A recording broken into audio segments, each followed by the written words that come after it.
Hood, no hood. Hood, no hood. Imagine you did that on TV. You'd absolutely get fired. But hello, my friends. Welcome to yet another episode of Ups and Downs. This time for the latest episode of Monday Night Raw. And be warned, it was interesting. That's the word that I'll use here to try and tease you in. I will say it was interesting. Before we get there as well, please do hit that subscribe button. It's enticing you in with its freeness, but also go to the community tab here on WhatCulture Wrestling's YouTube page and vote in this week's Retro Ups and Downs poll. You have selected these, not me, and what a bizarre selection we have. ECW Born to be Wyatt from 1997, which is Sabu taking on Terry Funk. We have WrestleMania 25, Shawn Michaels taking on The Undertaker. Victory Road TNA from 2011, which is that little incident with Jeff Hardy.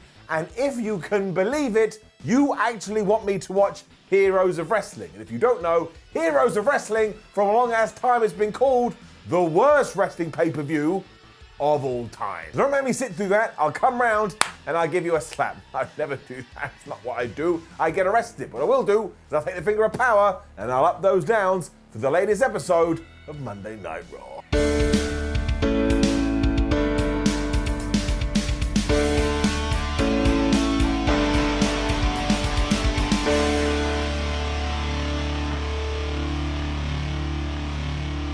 Alright, I've said it before and I will say it again. I am always up for wrestling companies trying new ideas, even if they fail. My eyes enjoy it because it looks all fresh and lovely on my screen like some bread.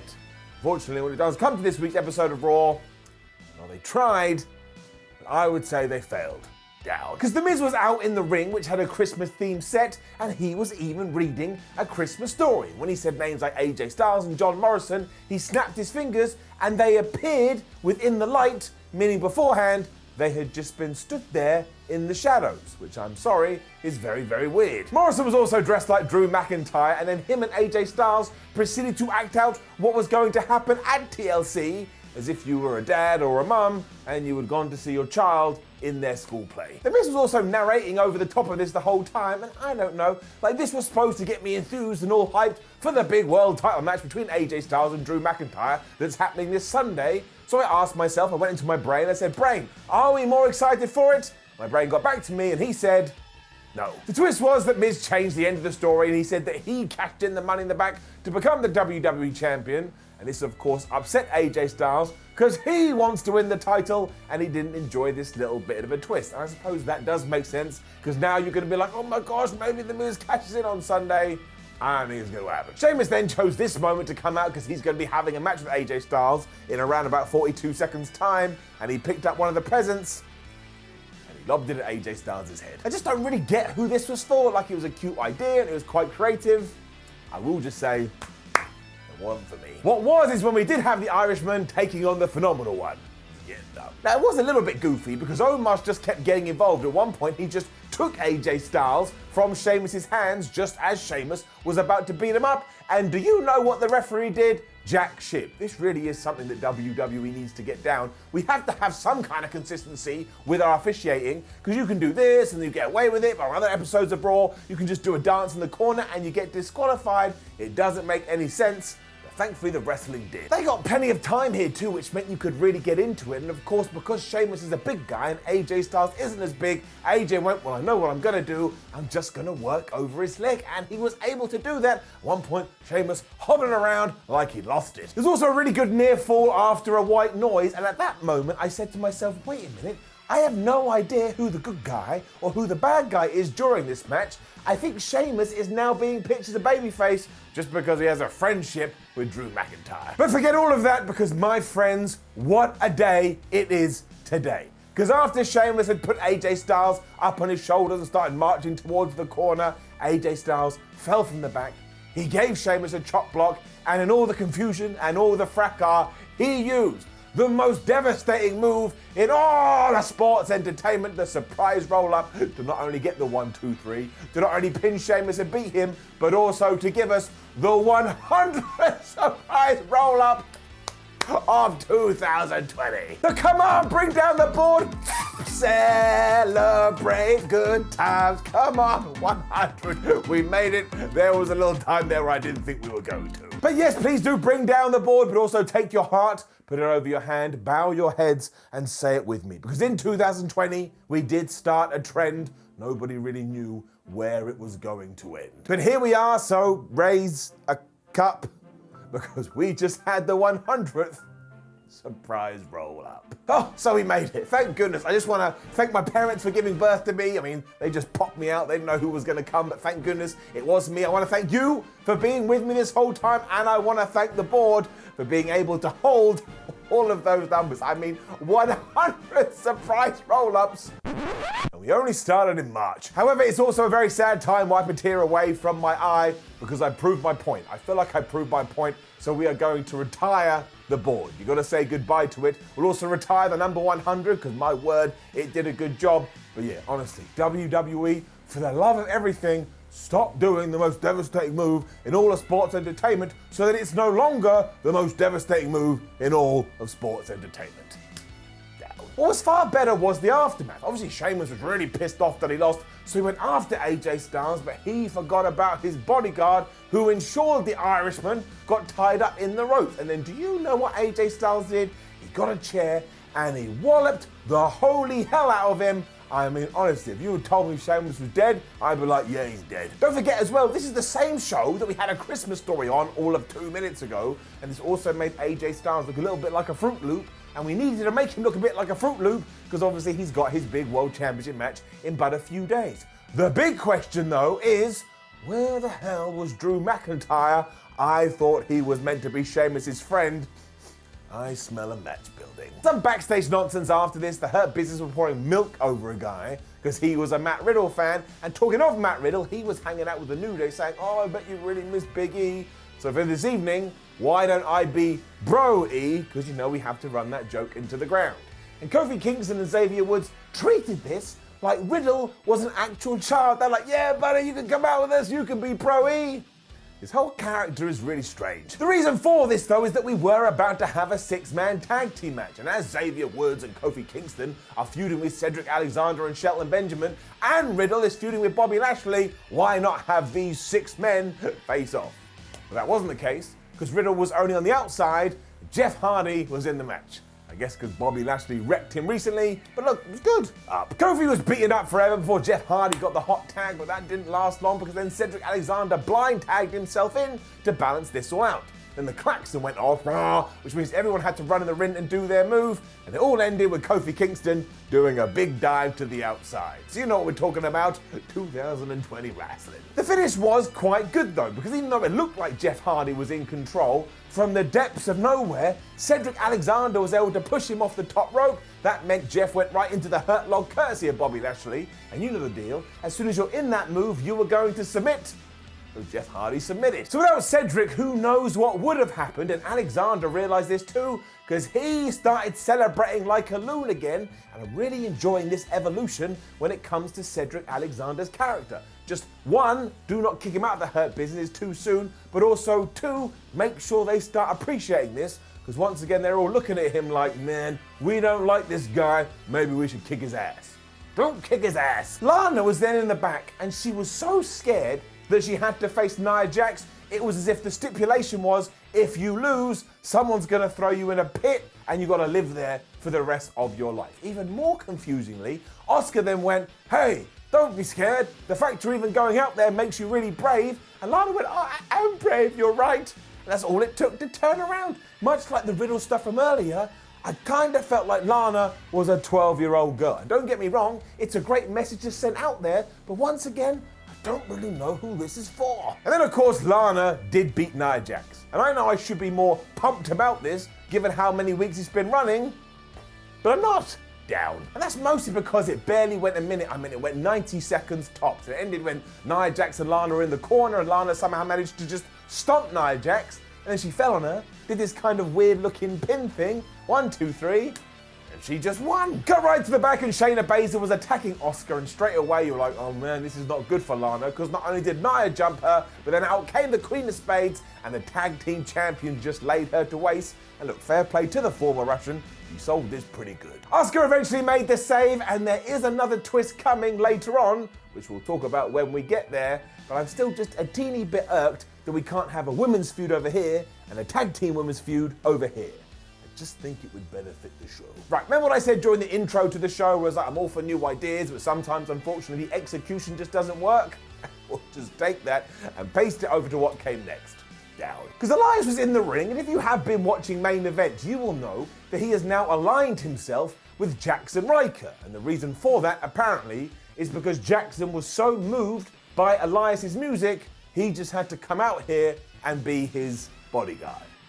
Okay, it's a perfectly normal explanation. However, it does mean his new role is to stop people interrupting the former Drifter, so at least there's some sense in that. Unfortunately, it didn't work, because within seconds of him saying this, out came R-Truth and he interrupted. And he was trying to apologize to Elias, saying, man, you're right, I'm sorry that I keep interrupting. And Elias was, you're interrupting right now? You get the joke. This then summoned the 24/7 idiots, and honestly, they must be brainwashed, because why the hell would they want this belt? And it was Jackson that beat them all up, and that allowed R-Truth to escape. So unless we are doing Elias versus R-Truth at the pay-per-view at TLC, I don't know what any of this was. Also, if we do it there, I 100% predict it's gonna be on the pre-show. And then, man, I just couldn't believe it. And look, it doesn't matter. It really doesn't matter. Keith Lee is a WWE superstar. He is living his dream. But in the make-believe world of wrestling, I really just wanted Keith Lee to get a little bit of a something. But instead, he was taking on the Miz and Morrison here,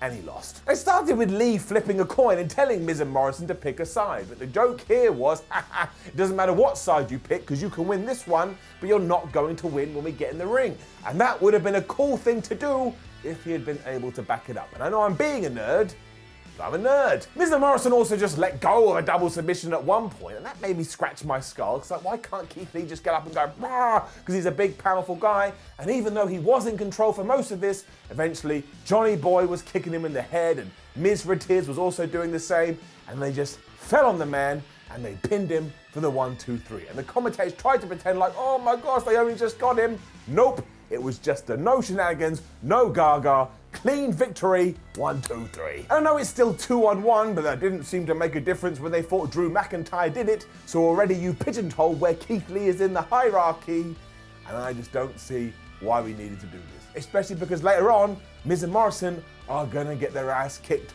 once again. So the only person in the whole of the WWE world that can't do it is Keith Lee. Once again, I bet this was just done so we do a rematch at TLC, but it's just sad.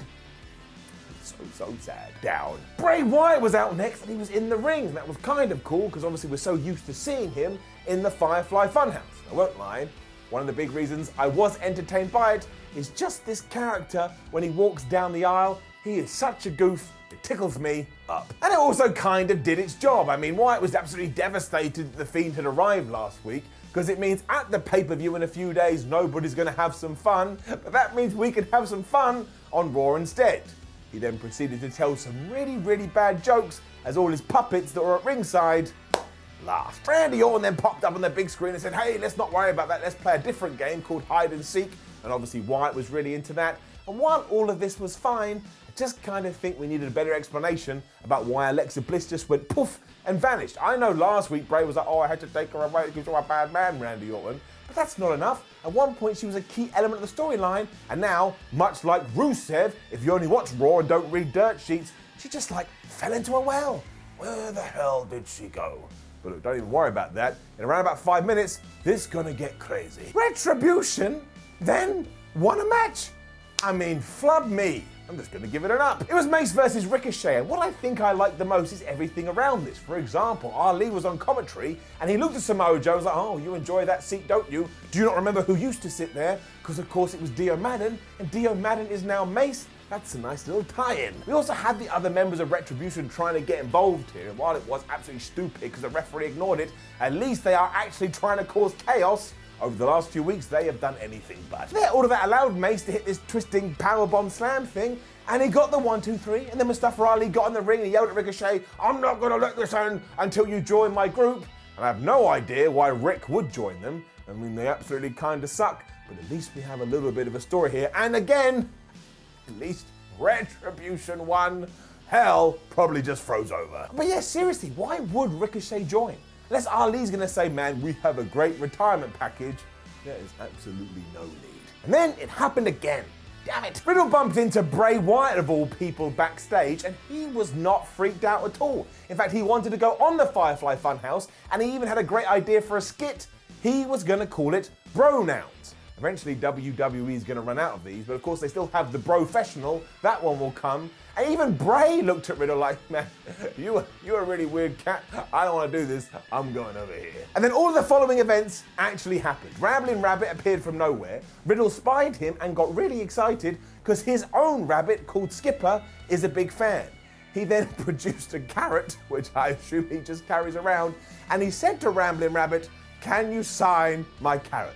And the rabbit did exactly that. So from now, today, Tuesday the 15th of December 2020, we are always going to know that this happened on Raw, and there's nothing we can do about it. I was half shocked and I was half laughing my ass off. I just really like this character of Riddle. It is so bizarre, it is so crazy, it is so confusing. But look, this noise came out of my mouth. It made me chuckle. It's almost as if Riddle's character is so ludicrous, it goes full circle, and I can only presume the writers are writing this for people that are literally high. And then, I mean, what? Come on. I could not believe my eyes. Because despite all the investment we've had on Lana as she climbs the WWE ladder, she was taken out of the tag team title match. What on earth is going on down? Because we were told that she has gone to a local medical facility due to the beatdown she had earlier. And once again, she did sell that wonderfully, but now Asuka has to find another partner. I couldn't believe it. I just stood there like this. I closed my mouth because a fly could get in there.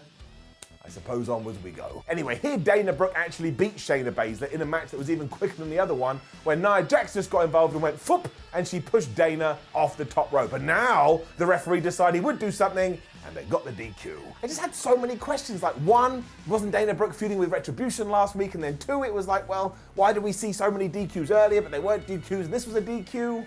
Just needed to lie down. The tag champs then beat up Dana before Asuka and Mandy Rose, returning to Raw, made the save. And if you're now going, Simon, you didn't make a very big deal out of that. Well, WWE didn't either, so I'm just going with them. Maybe now Dana Brooke or Mandy Rose is going to team with Asuka, or maybe it's somebody else entirely.